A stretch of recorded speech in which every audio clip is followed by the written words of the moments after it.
Il est tout à fait normal que le pouvoir s'exerce. Et pour qu'il s'exerce encore plus simplement, il existe à Paris un lieu où la fine fleur des médias vient dîner tous les derniers mercredis de chaque mois avec le gratin du pouvoir politique et celui de l'argent. Le Siècle est un club privé dont les membres sont recrutés par cooptation au sein de l'élite française. Patrons, hauts fonctionnaires, journalistes, intellectuels, hommes politiques, chacun y observe une règle d'or. Rien de ce qui se dit à l'intérieur ne doit être répété à l'extérieur. À l'abri des regards indiscrets et en toute indépendance, les stars des médias apprennent les mœurs du pouvoir et tendent l'oreille à leurs préoccupations.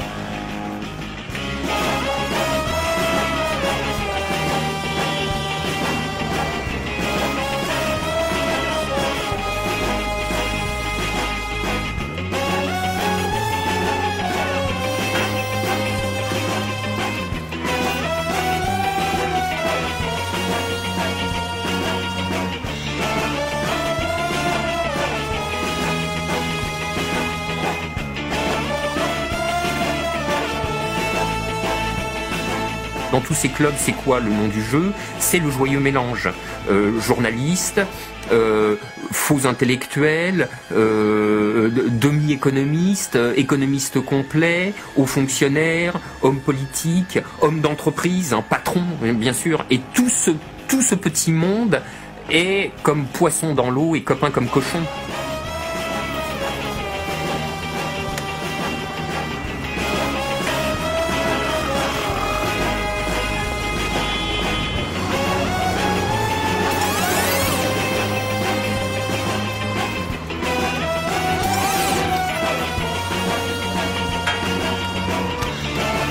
À entrer dans ce genre de cercle, à s'y trouver socialisé même.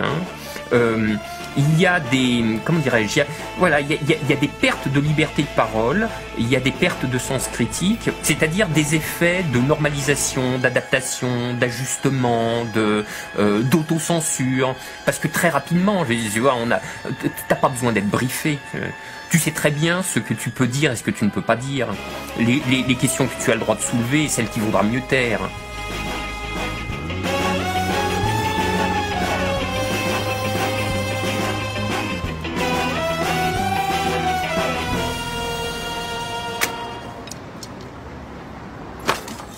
Faire partie du siècle, c'est avoir montré qu'on était capable de s'intégrer dans la classe dominante française. Et une fois qu'on en est membre, il faut bien au minimum respecter les intérêts de cette classe et à minimum ne pas aller contre ce qui serait ses intérêts politiques et économiques évidents. Pour vous, Michel Godet, il faudrait oser envisager un abaissement du niveau du SMIC? Vous comprenez, la logique est simple. Comme on ne veut pas s'attaquer aux relations privilégiées avec les partenaires sociaux, on ne veut donc pas poser la question du SMIC, qui malheureusement, dans une économie ouverte, comme on l'est, et le sera de plus en plus, est un véritable fossoyeur de l'emploi, puisque le prix international du travail non qualifié, comme on dit chez les spécialistes, ne peut que baisser. Oui, l'objectif des entreprises... Michel Godet est tout à fait représentatif de cette trentaine d'experts omniprésents dans l'espace médiatique. Comme lui, en effet, presque tous siègent au conseil d'administration de grandes entreprises, collaborent avec des banques, conseillent des fonds spéculatifs. Pourtant, ce ne sont jamais ces fonctions-là qui sont mises en avant. Lorsqu'ils sont invités dans les médias, c'est sous leur titre universitaire que les journalistes les présentent.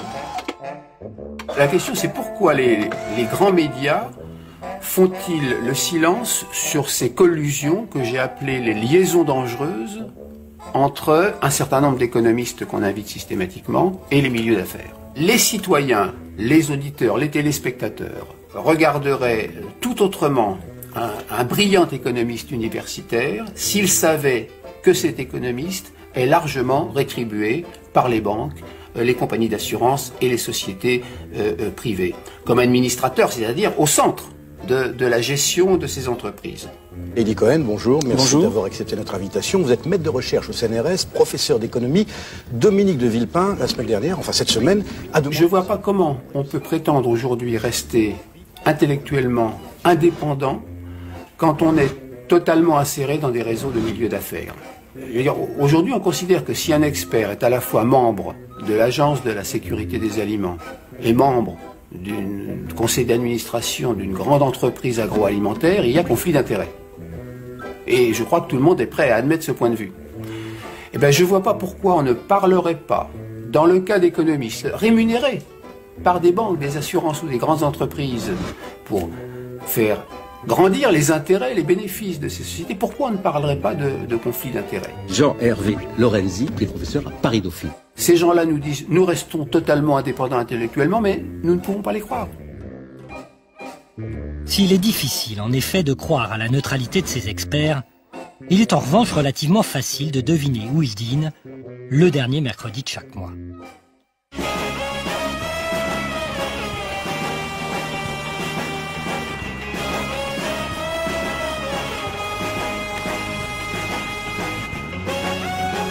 Autrement dit, leur fonction est très concrètement de promouvoir, y compris dans les grands médias, dont ils sont pratiquement exclusivement les invités, la pensée unique économique qui est celle du capitalisme dominant.